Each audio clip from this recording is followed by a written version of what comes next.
মহাভারতে আমরা অষ্টবসুর উল্লেখ পাই। এই অষ্টবসু কারা ছিলেন চলুন জেনে নেওয়া যাক সে সম্পর্কে।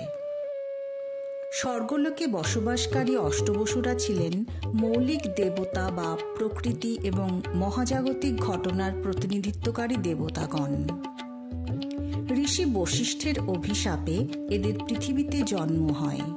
মর্তলোকে এনারা গঙ্গাদেবীর সন্তানরূপে জন্ম নেন।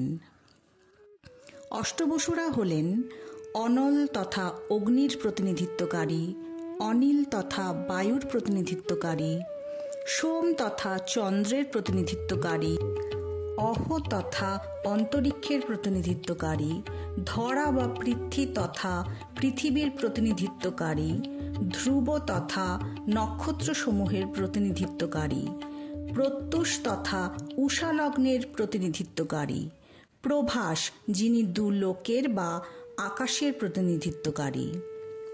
শাস্ত্রমতে এই অষ্টবসুদের 8টি দিকের যথা পূর্ব, পশ্চিম, উত্তর, দক্ষিণ, ঈশান, বায়ু, অগ্নি ও নৈরিক দিকের দেবত্ব আরোপ করা হয়েছে।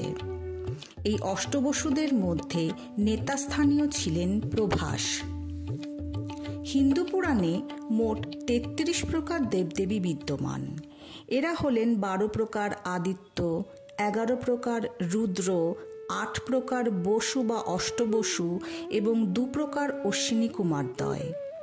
তবে অশ্বিনী কুমারদ্বয়ের নাম সব শাস্ত্রে বিদ্যমান নয়।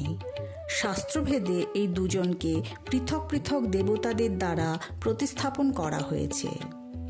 এই অষ্টবসুরা উপদেবতা বা প্রতিনিধিত্বকারী দেবতা হিসেবে বিবেচিত হন।